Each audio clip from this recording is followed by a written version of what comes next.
There was that one place I always thought about, and I just wanted to be there with you. The place that no eye has ever seen, the place that no heart has ever perceived. I had a great feeling inside of me. Assalamualaikum warahmatullahi wabarakatuh. Perkenalkan, saya Dina Aulia dengan NIM 1123089. Pada video kali ini, saya akan memberikan ulasan terhadap salah satu podcast dari kanal YouTube PABKT TV dengan narasumber Bapak Dr. Haji Salman SHI MA selaku Wakil Ketua Pengadilan Agama Bukit Tinggi. Video ini merupakan bagian dari tugas mata kuliah Hukum Acara Peradilan Agama, dan ini adalah video saya yang keempat, yang mana sebelumnya saya sudah membahas mengenai undang-undang tentang perkawinan, undang-undang tentang peradilan agama, serta kompilasi hukum Islam. Baik, kita langsung masuk ke pembahasan utama dari podcast tersebut, yang membahas tentang perkara perceraian sebagai salah satu kewenangan absolut pengadilan agama. Dalam podcast ini dijelaskan bahwa masih banyak kesalahpahaman di tengah masyarakat terkait perceraian. Misalnya ada anggapan bahwa ketika suami mengucapkan talak di rumah, apalagi di hadapan keluarga, maka perceraian itu sudah sah.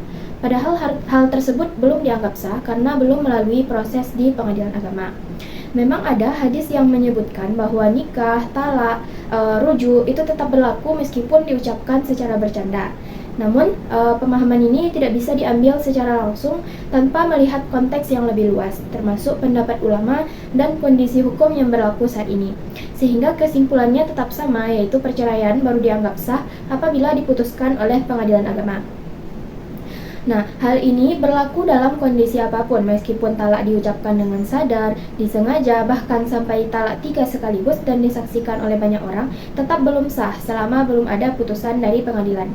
Kemudian dalam podcast tersebut juga dibahas mengenai taklid talak yang sering disalahpahami. Banyak yang mengira bahwa jika suami meninggalkan istri selama 2 tahun, maka otomatis terjadi perceraian. Padahal kenyataannya tidak demikian. Istri tetap harus mengajukan perkara ke pengadilan agama untuk diproses dan diputuskan. Begitu juga ketika suami pergi dalam waktu lama tanpa kabar. Selama belum ada keputusan pengadilan, status keduanya tetap sebagai suami istri. Bahkan jika suami kembali, hubungan tersebut masih dapat dilanjutkan. Selanjutnya, mengenai anggapan bahwa sudah cerai secara agama tinggal urusan negara juga tidak tepat, karena dalam Islam menaati aturan hukum negara juga merupakan bagian dari ketaatan, apalagi aturan tersebut merupakan hasil ijtihad ulama yang tertuang dalam kompilasi hukum Islam, khususnya pada pasal 115. Dalam pasal tersebut dijelaskan bahwa perceraian hanya dapat dilakukan di depan sidang pengadilan agama setelah upaya perdamaian tidak berhasil. Artinya sebelum sampai pada perceraian, pengadilan akan terlebih dahulu mengajukan mediasi. Hal ini menunjukkan bahwa perceraian bukan sesuatu yang dianggap ringan, mengingat pernikahan adalah ikatan yang kuat dan sakral, maka perceraian tidak seharusnya dilakukan hanya dengan ucapan singkat melalui pesan seperti WhatsApp.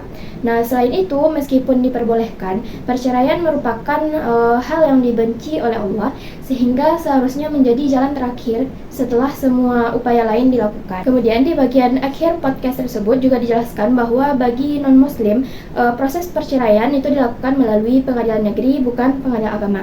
Jadi dapat disimpulkan bahwa perceraian bukanlah persoalan pribadi yang bisa diselesaikan secara sepihak. Selama belum ada putusan dari pengadilan, maka perceraian tersebut belum dianggap sah.